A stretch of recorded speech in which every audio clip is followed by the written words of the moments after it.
की इजाज़त मिली है या फिर नहीं मिली है? देखिए साहब, सरकार जानती है कि महाराष्ट्र के अंदर जो हरकतें हो रही है वो सरकार द्वारा ही चलाई जा रही है। पुलिस का कैसे इस्तेमाल किया जा रहा है, बहुत दुर्भाग्य के साथ ये कहना पड़ रहा है।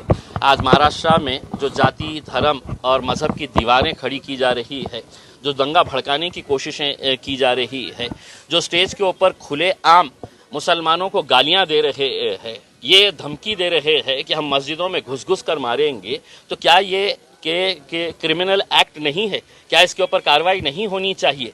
नहीं हो रही है।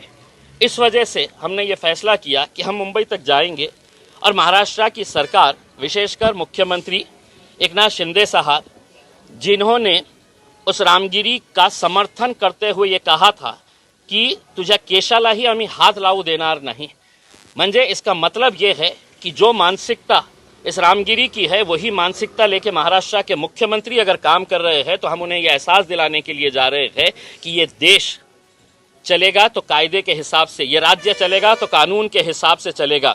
यहाँ पर आप संविधान के हिसाब से कार्य करिएगा, उसमें इस तरीके से किसी एक जाति, एक धर्म के हिसाब से काम मत करिएगा। साथ ही साथ हम पुलिस के वरिष्ठ अधिकारियों को भी ये बताने के लिए जा रहे हैं, महाराष्ट्र का इतिहास रहा है, एक से एक फाइनेस्ट ऑफिसर्स हमने पुलिस ऑफिसर्स महाराष्ट्र के अंदर देखे हैं। क्या वजह है कि 60 FIRs रजिस्टर होने के बावजूद भी कोई पुलिस वाला काम करने के लिए तैयार नहीं है, एक्शन लेने के लिए तैयार नहीं है। इसलिए नहीं लेने के लिए तैयार है कि इनके माई बाप जो है, जो मुख्यमंत्री है, वो आके कहे हैं कि नहीं, इसको कुछ करना नहीं है, इसके बाल को भी धक्का लगना नहीं चाहिए।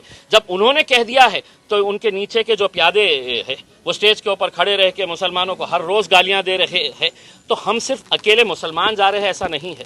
मैं आपको ये बताऊं कि हमारे हिंदू समाज के एक हमारे भाई और बहन ने, उन्होंने 100 गाड़ियाँ इसके अंदर शामिल कराए हैं, अपने पैसों से उन्होंने 100 गाड़ियाँ इसके अंदर शामिल करवाए हैं। और सिर्फ उन्होंने ये कहकर करवाए हैं कि महाराष्ट्र के अंदर जो चल रहा है वो कायदे, कानून, संविधान के हिसाब से नहीं चल रहा है। आपने जो पहल की है, हम आपके साथ है।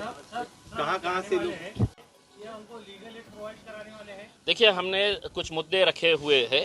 उन मुद्दों के अंदर हम ये चाहते हैं कि देश के अंदर कुछ ऐसा कानून बने कि जहाँ पर कोई भी किसी भी जात, धर्म या उस धर्म के जो महापुरुष है उनके बारे में कोई भी किसी तरह की बयानबाजी नहीं होनी चाहिए, और अगर होती है तो सख्त कानून इसके ऊपर होना चाहिए।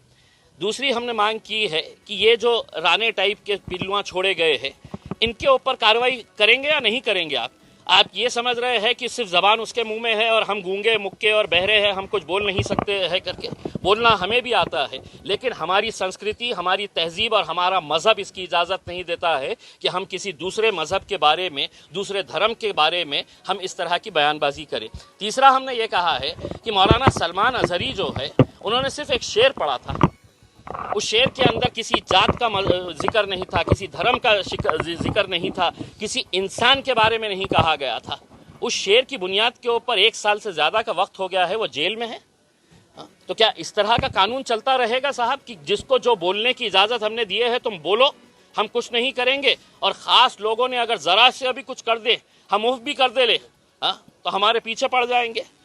और वो खुलेआम नंगा नाच कर रहे हैं, उसके ऊपर कोई कार्रवाई नहीं करेंगे। तो हम चले हैं मुंबई की तरफ, जाके हो तो संविधान देंगे, उन्हें याद दिलाएंगे कि साहब इससे कब देश चलेगा। कहाँ से लोग आपकी रैली में? तब मुझे नहीं पता है, लेकिन मैंने पहली मर्तबा ये कहा था कि महाराष्ट्र के इतिहास के अंदर इतनी बड़ी रैली नहीं होगी करके।